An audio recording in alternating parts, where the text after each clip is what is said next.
Hello, what is good, everybody? Juliana Page here, and I'm going to talk to you today about emotional attachments. And I know that sounds so exciting, but it is in a way. If you really know what's on the other side of your emotional attachments and getting healthy, then it is really exciting for you. But let me back up. Why am I talking about this? I'm talking about this because your being powerful doesn't happen by accident.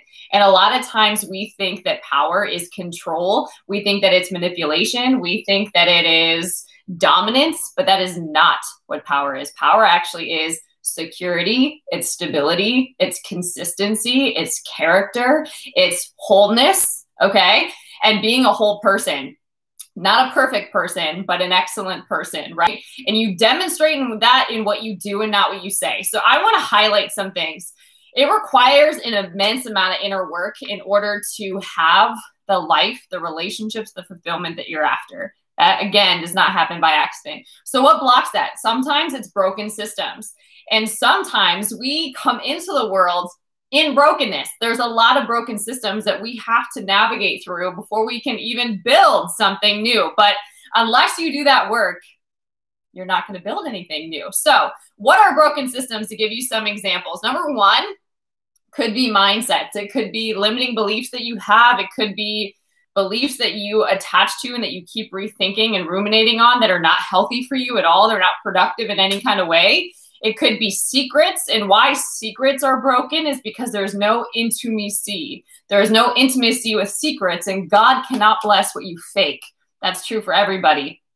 Could be fatherless. For a man or a woman, fatherlessness is a huge issue. It's not widely talked about, but if a man loses that father figure, there's a lot of correction. There's a lot of development. There's a lot of leadership qualities that he lacks. And unless he seeks that and goes and gets mentors and good godly men in direction in his life, there's no accountability. There's no standards in that way. And he could really mistreat the woman in his life, right? Or for a woman, if she doesn't have that father figure in her life, there could be insecurities. There could be identity issues. There could be standard issues. There could be wholeness issues that she feels like she needs a man. She feels like she needs to be used and mistreated because she didn't have that figure there telling her how valuable she is. So there could be a lot of unworthiness and other issues there. And it could also lead to trying to fill in that male role as well, and not only be a woman, but take on all of these other roles that typically men play. So that's an example. Another one could be addiction or idols, and you really over invest in things that are not healthy for you. That could be drugs and alcohol. That could be food. That could be sex. That could be so many different, it could even be work, right?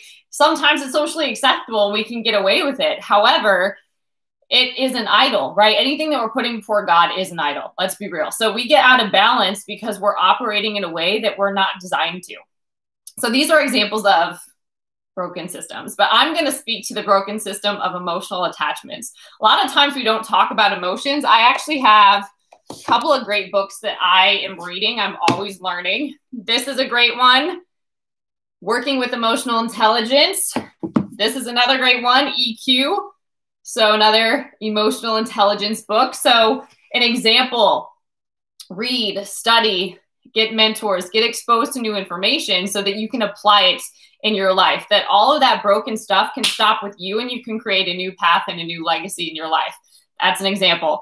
Okay, so emotional attachments, why these are broken, why these are unhealthy is we could, for example, I'll speak to the realm of relationships because a lot of times this is where emotion gets the most wacky or out of alignment or unstable.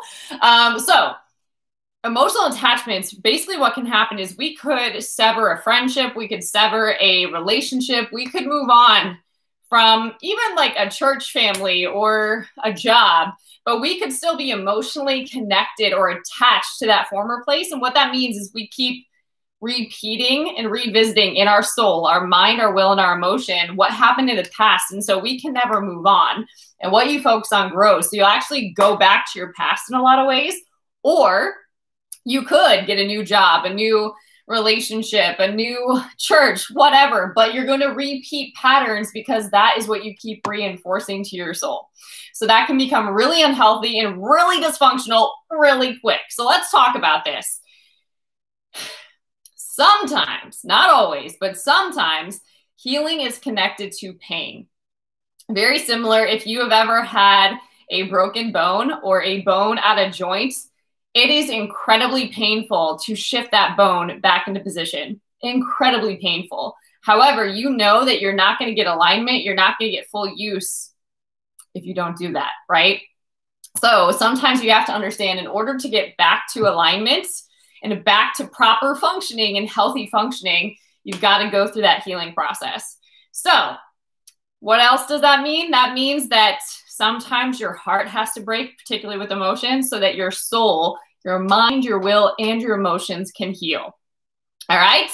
Now, forgiveness, when we talk about emotions, an example and where we get emotionally tied up is we think that forgiveness means rekindling or re-entry, and really that relationship was supposed to be over. A lot of times we pray and we ask God, reveal your will. Did you ordain this? Are we meant to be together? And God is giving you the flags. He's giving you the signs. He's giving you the no. He's showing you the character of whomever it is that was in question. And it's a hard no. Yet we think that we need to forgive because that's a godly thing to do. But a lot of times forgiveness is misinterpreted as rekindling a relationship or allowing this person back into your life. And that's not it at all.